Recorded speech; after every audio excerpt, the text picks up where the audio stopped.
So what I'll check this next week to see if we're here.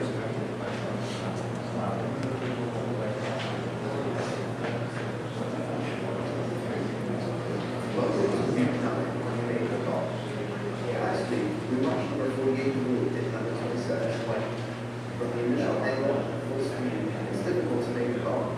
Frequently, an official man or authority will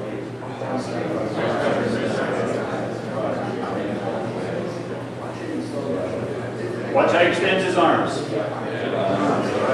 That's what you look for in those checks. You extend your arms, you're going to get called.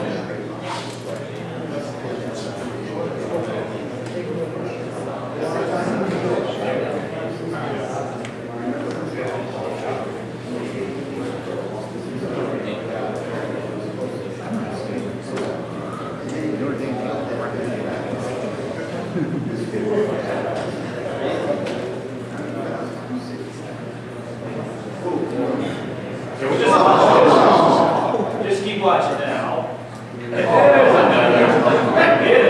Now the play still resumes.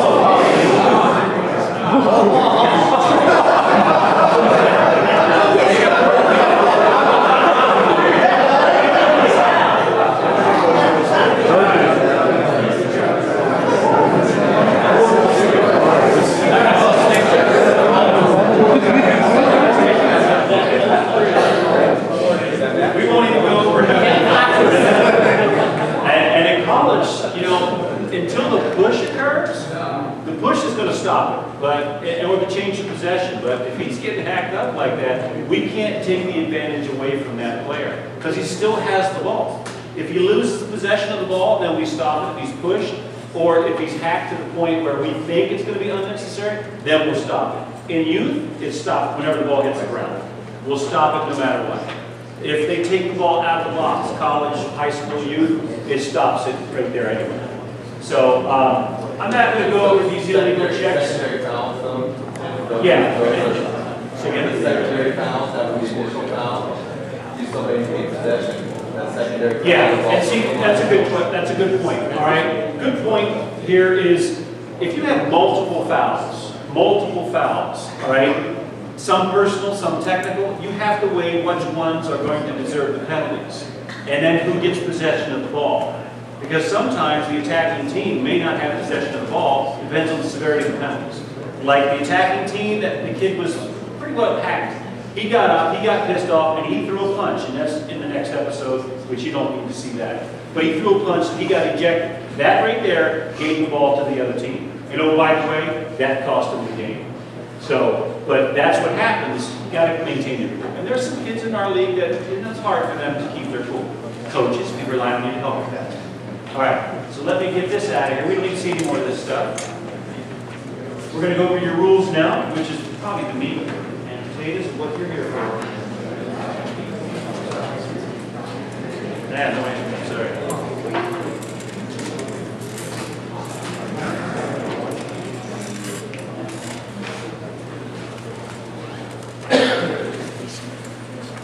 All right, on the concussion rule, it's pretty simple. If we believe your player is done for the game, he's done for the game, he or she. If we think your kid was laid out in a bad hit, all right, and most parents see it before we do, they get laid out in a bad hit, and that kid's stumbling, all right, we're not doctors. We're erring on the side of caution and safety. We are going to send the kid out of the game, and unless he's cleared by a medical professional, not just a trainer, a medical professional, he cannot come back in the game. He has to be cleared because there's too much liability for the league, for the coaches, even for the refs. You know, we only carry a certain amount of insurance, but there's just too much liability involved in that. And it's the bottom line is for the kid's safety.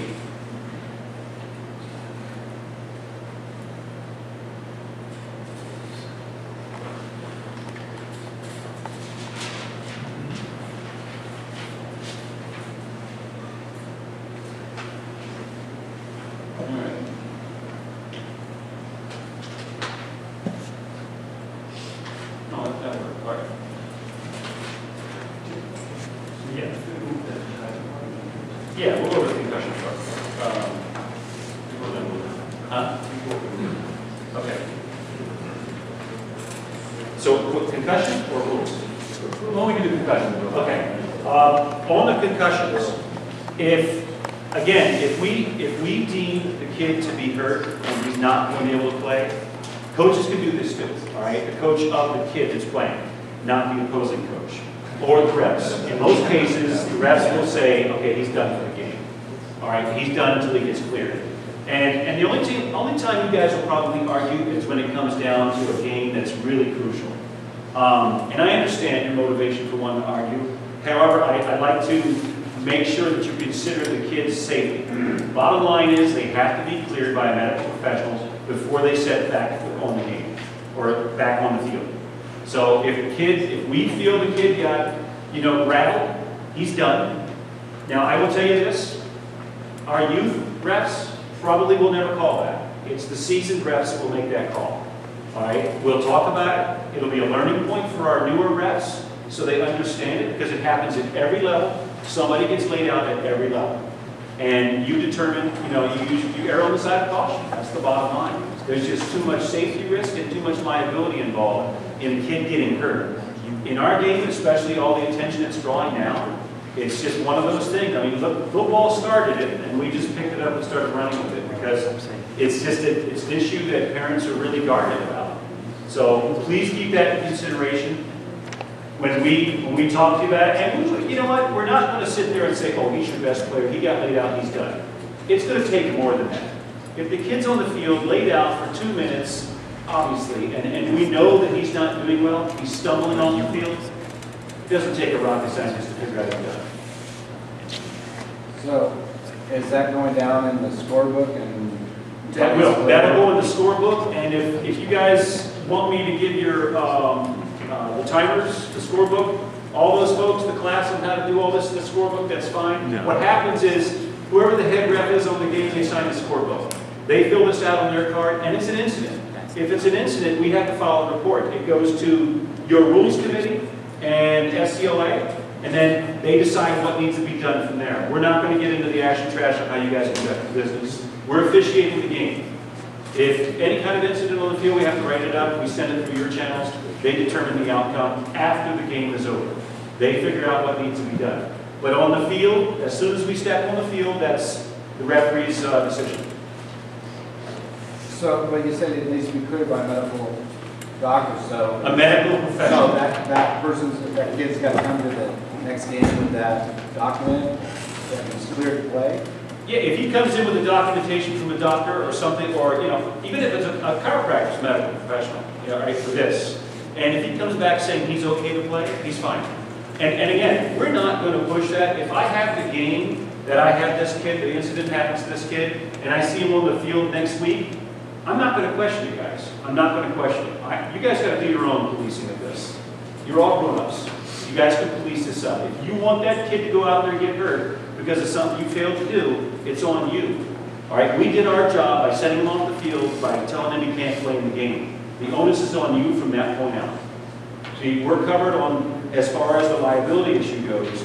I'm just concerned about the kid's safety. That's my primary. Every club does have a concussion policy. Yeah. So, Did I answer your question? Yes. Okay. All right, this the stick rule, we don't, unless a coach, all right, if there's a coach out there that wants us to do a stick check on a free floor player, shame on you, come on. If it's a deep pocket, that's one thing, all right? That's entirely different. Lord knows nobody has a deep pocket in lacrosse. But if that's one thing. But the length of the stick, we're not going to be anal about that. And we hope that, you guys don't challenge us on that. We're not there to disqualify their stick out of the game. As you progress in the age groups, and you'll see the caliber of player is much better, they know all the little cheats. They know how to get by. They know how to half-step on some of these rules. So we're a little bit more attentive on that. If the coach asks for a stick check, we're going to do it. Now the rule is on the stick check, if the coach asks for a stick check and the stick is legal, he loses a timeout. After the first freebie, you get one freebie. After the first freebie, you lose a timeout. Does everybody understand that? I just want to make sure. Kind of like the football rule, it's that red flag challenge. You lose a timeout if they're wrong. Okay? So use them sparingly. Because the note on that, there's a correction, where you see at 3-4, it looks like 47 to 52 inches, so you could do basically a long stick at their height. That's not allowed. We're doing only 37 to 42 inches at 3-4. So there is no long stick. There's no stick longer than 42 inches at 3-4, except for the goalie stick.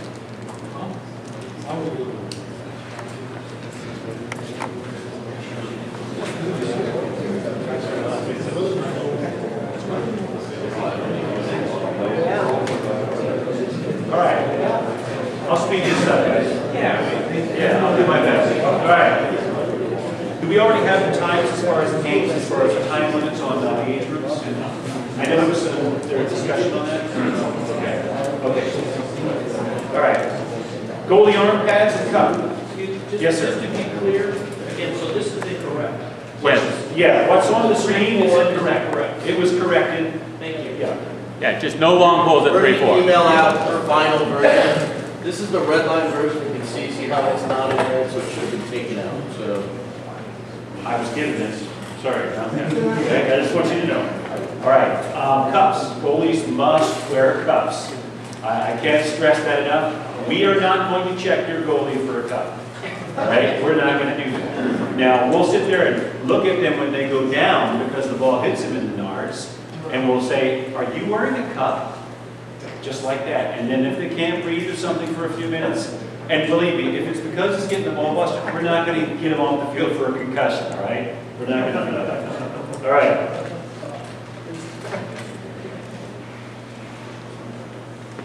Okay, so, hang on. Go with my sheet first.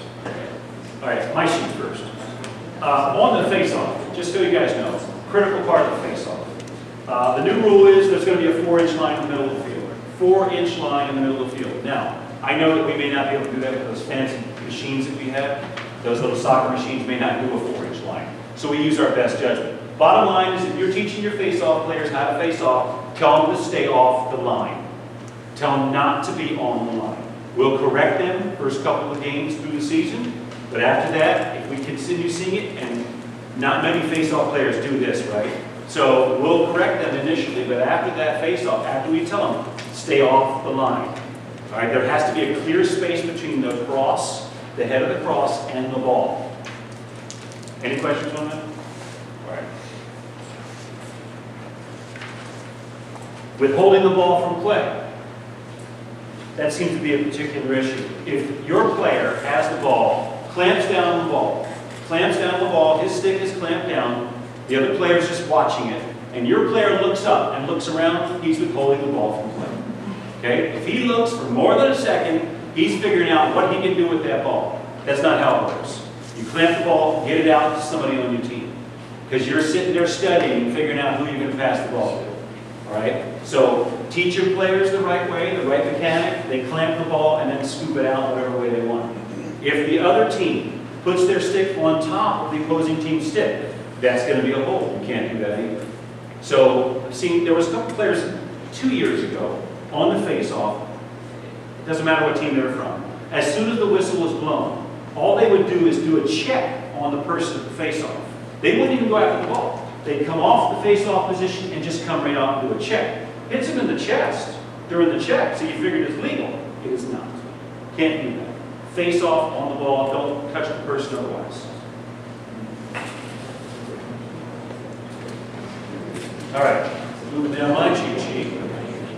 yes. Okay. Is there any questions on withholding the ball from play? If you're laying on top of the ball, that's withholding the ball from play. Okay? And that happens. If your player lays on top of the other player, that's a hold. Can't do that. Now, if it's a scrum and they both slip, we don't say anything about that. It's kind of obvious. If the guy's sitting on him looking around, that's a hold. And that happens. All right. And this only applies to, I don't think 5-6 is doing the 30-second timer, right? Nope. Okay. 5-6. All right, so this only applies to 7-8 as far as the clock. 5-6, 3-4, 5-6, there's not going to be a clock. The only time that clock comes into play, all right, is you have 20 seconds to do your subs. Okay, that's important for you to know. 20 seconds to do your subs. Anything more than that, we blow the whistle. If you you guys cry or whine about it, that's not our issue. You got 20 seconds as per the rule to get your subs on and off the field. All right? And the only time you can do that is when the ball goes on the sideline, not the end line. Some would sub on the end line. If you want to do that, if you want to go ahead and run a wheel through the box, that's your prerogative. But just know, if you guys aren't in position, we blow the whistle, it is not the ref's issue, it is the coach's issue. Sidelines when the substitutionary or the substitution takes place. And remember, one of the refs is watching the box. Now, with the youth kids, we don't think like, your silvers, your 3-4s. Most of them are learning this game. We're not going to sit there and crap on them for leaving the box too early. We're not going to do that. We're just going to watch that. If we see the coach push him on the field, that's a different story. That never happens to me. All right, on the 7-8, just the 7-8 gold is doing the timer? Or is it silver too? Brent? I'm sorry, is the 7-8 gold and silver doing timers, or just the gold? All 7-8. All 7. Okay, so all 7-8. The new change to this rule, you still have 30 seconds to clear the ball. 20 to get it over the defense or the midline on the field. 10 to get it into the box. So that's 30 seconds. That's a long time, believe it or not, in this game. The change is, once they get it into the box,